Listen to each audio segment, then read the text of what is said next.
اعوذ باللہ من الشیطان الرجیم بسم اللہ الرحمن الرحیم۔ آج ہم حدیث قصہ کا اردو میں ترجمہ تلاوت فرمائیں گے۔ شروع اللہ کے نام سے جو بہت مہربان اور رحم کرنے والا ہے۔ جابر بن عبداللہ انصاری جناب فاطمہ الزہرا سلام اللہ علیہ بنت رسول اللہ صلی اللہ علیہ وآلہ وسلم سے روایت کرتے ہیں کہ انہوں نے فرمایا کہ ایک دن میرے بابا جان جناب رسول خدا میرے گھر تشریف لائے اور فرمانے لگے، سلام ہو تم پر اے فاطمہ۔ میں نے جواب دیا، آپ پر بھی سلام ہو۔ پھر آپ نے فرمایا، میں اپنے جسم میں کمزوری محسوس کر رہا ہوں۔ آپ نے عرض کی، بابا جان خدا نہ کرے جو آپ میں کمزوری آئے۔ آپ نے فرمایا، اے فاطمہ مجھے ایک یمنی چادر لا کر اڑا دو۔ تب میں یمنی چادر لے آئی اور میں نے وہ بابا جان کو اڑا دی، اور میں دیکھ رہی تھی کہ آپ کا چہرہ مبارک چمک رہا ہے جس طرح چودھویں رات کو چاند پوری طرح چمک رہا ہو۔ پھر ایک ساتھ ہی گزری تھی کہ میرے بیٹے حسن وہاں آ گئے اور وہ بولے، سلام ہو آپ پر اے والدہ محترمہ۔ میں نے کہا، اور تم پر سلام ہو اے میری آنکھ کے تارے اور میرے دل کے ٹکڑے۔ وہ کہنے لگے، امی جان میں آپ کے ہاں پاکیزہ خوشبو محسوس کر رہا ہوں جیسے وہ میرے نانا جان رسول خدا صلی اللہ علیہ وآلہ وسلم کی خوشبو ہو۔ میں نے کہا، ہاں وہ تمہارے نانا جان چادر اوڑھے ہوئے ہیں۔ اس پر حسن چادر کی طرف بڑھے اور کہا، سلام ہو آپ پر اے نانا جان۔ اے خدا کے رسول، کیا مجھے اجازت ہے کہ میں آپ کے پاس چادر میں آ جاؤں؟ آپ نے فرمایا، تم پر بھی سلام ہو اے میرے بیٹے اور میرے حوض کے مالک، میں تمہیں اجازت دیتا ہوں۔ بس حسن آپ کے ساتھ چادر میں پہنچ گئے۔ پھر ایک ساتھ ہی گزری ہوگی کہ میرے بیٹے حسین بھی وہاں آ گئے اور کہنے لگے، سلام ہو آپ پر اے والدہ محترمہ۔ تب میں نے کہا، تم پر بھی سلام ہو میرے بیٹے، میرے آنکھ کے تارے اور میرے لخت جگر۔ اس پردے مجھ سے کہنے لگے، امی جان میں آپ کے ہاں پاکیزہ خوشبو محسوس کر رہا ہوں جیسے میرے نانا جان رسول خدا کی خوشبو ہو۔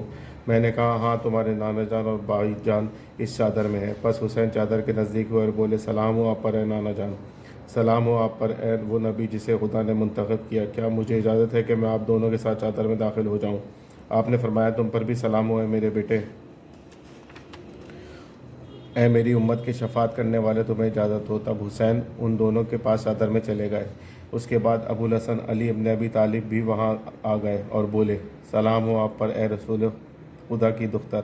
میں نے کہا، آپ پر بھی سلام ہو اے ابو الحسن، اے مومنوں کے امیر۔ وہ کہنے لگے، اے فاطمہ میں آپ کے ہاں پاکیزہ خوشبو محسوس کر رہا ہوں جیسے میرے برادر اور میرے چچا زاد رسول خدا کی خوشبو ہو۔ میں نے جواب دیا، ہاں وہ آپ کے دونوں بیٹوں سبع چادر کے اندر ہیں۔ پھر علی علیہ السلام چادر کے قریب ہوئے اور کہا، سلام ہو آپ پر اے خدا کے رسول، کیا مجھے اجازت ہے کہ میں بھی آپ تینوں کے پاس چادر میں آ جاؤں؟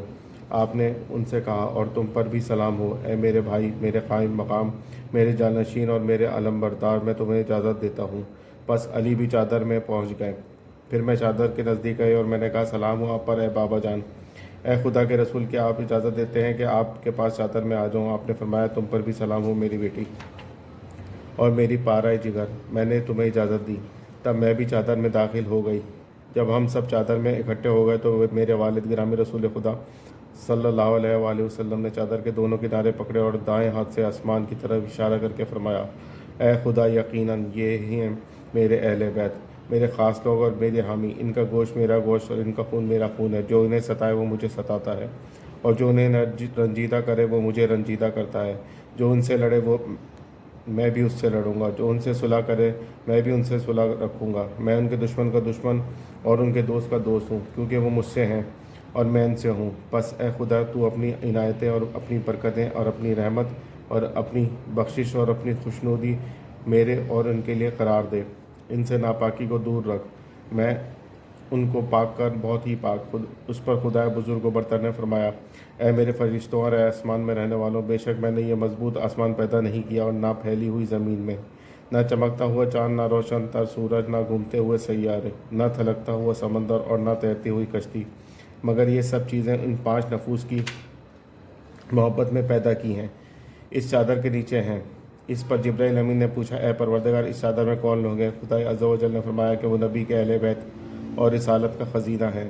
یہ فاطمہ اور ان کے بابا اور ان کے شوہر اور ان کے 2 بیٹے ہیں۔ تب جبرائیل امین علیہ السلام نے کہا، اے پروردگار کیا مجھے اجازت ہے کہ زمین پر اتر جاؤں تاکہ ان میں شامل ہو کر چھٹا فرد بن جاؤں؟ خدا تعالیٰ نے فرمایا، ہاں تم نے اجازت دی۔ پس جبرائیل امین زمین پر اتر آئے اور عرض کی، سلام ہو آپ پر اے خدا کے رسول، خدائے بلند و برتر آپ کو سلام کہتا ہے اور آپ کو درود اور بزرگواری سے خاص کرتا ہے، اور آپ سے کہتا ہے کہ مجھے اپنی عزت و جلال کی قسم کہ بے شک میں نے نہیں پیدا کیا مضبوط آسمان اور نہ پھیلی ہوئی زمین، نہ چمکتا ہوا چاند، نہ روشن تر سورج، نہ گھومتے ہوئے سیارے، نہ تھلکتا ہوا سمندر، اور نہ تیرتی ہوئی کشتی، مگر جب سب چیزیں تم پانچوں کی محبت میں پیدا کی ہیں، اور خدا نے مجھے اجازت دی کہ آپ کے ساتھ چادر میں داخل ہو جاؤں، تو اے خدا کے رسول، کیا آپ بھی اجازت دیتے ہیں؟ تب اللہ کے رسول نے فرمایا کہ تم پر بھی سلام ہو اے خدا کی وہی کے امین۔ ہاں، میں اجازت دیتا ہوں کہ پھر جبرائیل بھی ہمارے ساتھ چادر میں داخل ہو گئے اور میرے بابا جان سے کہا کہ یقیناً خدا آپ لوگوں کو وہی بھیجتا ہے اور کہتا ہے کہ واقعی خدا نے یہ ارادہ کر لیا ہے کہ آپ لوگوں سے ناپاکی کو دور کرے اے اہل بیت، اور آپ کو پاک و پاکیزہ رکھے۔ تب علی علیہ السلام نے میرے بابا جان سے کہا، اے خدا کے رسول، مجھے بتائیے کہ ہم لوگوں کا اس چادر کے اندر آ جانا خدا کے ہاں کیا فضیلت رکھتا ہے؟ تب حضرت رسول خدا صلی اللہ علیہ وآلہ وسلم نے فرمایا، اس خدا کی قسم جس نے مجھے سچا نبی بنایا اور لوگوں کی نجات کی خاطر مجھے رسالت کے لیے چنا، اہل زمین کی محفلوں میں سے جس کے محفل میں ہماری یہ حدیث بیان کی جائے گی اور اس میں ہمارے شیعہ اور دوستدار جمع ہوں گے، تو ان پر خدا کی رحمت نازل ہوگی، فرشتے ان کو حلقے میں لے لیں گے، اور جب تک وہ لوگ محفل سے رخصت نہ ہوں گے وہ ان کے لیے بخشش کی دعا کریں گے۔ اس پر علی علیہ السلام بولے، خدا کی قسم ہم کامیاب ہو گئے، اور رب کعبہ کی قسم ہمارے شیعہ بھی کامیاب ہوں گے۔ تب میرے بابا رسول اللہ صلی اللہ علیہ وآلہ وسلم نے دوبارہ فرمایا، اے علی، اس خدا کی قسم جس نے مجھے سچا نبی بنایا اور لوگوں کی نجات کی خاطر مجھے رسالت کے لیے چنا، اہل زمین کی محفلوں میں سے جس محفل میں ہماری یہ حدیث بیان کی جائے گی اور اس میں ہمارے شیعہ اور دوستدار جمع ہوں گے، تو ان میں جو کوئی دکھی ہوگا خدا اس کا دکھ دور کر دے گا، جو کوئی غمزدہ ہوگا خدا اس کو غم کو سے چھٹکارا دے گا، جو کوئی حاجت مند ہوگا خدا اس کی حاجت پوری کرے گا۔ تب علی علیہ السلام کہنے لگے، بخدا ہم نے کامیابی اور برکت پائی، اور رب کعبہ کی قسم کہ اسی طرح ہمارے شیعہ بھی دنیا اور آخرت میں کامیاب و سعادت مند ہوں گے، رب کعبہ کی قسم۔ اللہم صلی علی محمد و آل محمد، اللہم صلی علی محمد و آل محمد، اللہم صلی علی محمد و آل محمد۔